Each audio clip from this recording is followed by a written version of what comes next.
ময়মনসিংহে যানজট পরিস্থিতির আরো খবর জানতে চাই, যুক্ত হচ্ছেন আমাদের সঙ্গে সহকর্মী বাবুল হোসেন।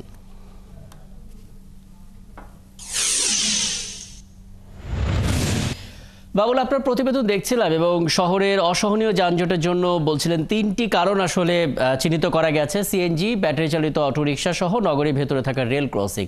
মানে কারণ যখন চিহ্নিত হয়ে গেছে তখন আসলে প্রশাসন কি ব্যবস্থা নিচ্ছে? আসলে এই যে কারণগুলা নানা শ্রেণী পেশা মানুষ বলছেন, এগুলো নিয়ে যেমন স্থানীয় যারা রাজনীতিবিদ এবং স্থানীয় প্রশাসন তাদের মধ্যেও কিন্তু একাধিকবার সভা হয়েছে এবং সেই সভায় সবাই ঐক্যমত পোষণ করেছেন যে এই যে কারণগুলা এসেছে এইগুলা ধরেই আসলে সমাধান করতে হবে। কিন্তু পরবর্তীতে দেখা গেছে যে এটির আসলে আর কোনো অগ্রগতি নেই, অর্থাৎ একটি কার্যকর যে পদক্ষেপ যেটি গ্রহণ করার দরকার আমরা সেটি কিন্তু দেখেছি যে পরবর্তীতে আর এই ব্যাপারে কোনো উদ্যোগ স্থানীয় প্রশাসন বলেন বা জনপ্রতিনিধি বলেন কারো পক্ষ থেকে কিন্তু সেই উদ্যোগটি আর নেওয়া হয়নি।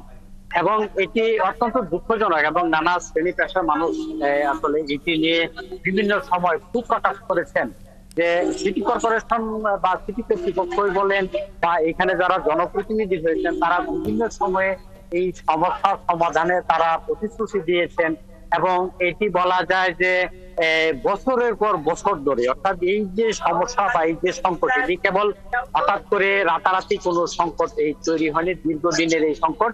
কিন্তু এই যে সংকটটি যে সমাধানের যে উদ্যোগ যেটি নানা শ্রেণী পেশা মানুষ থেকে বলা হচ্ছে সেই ব্যাপারে যে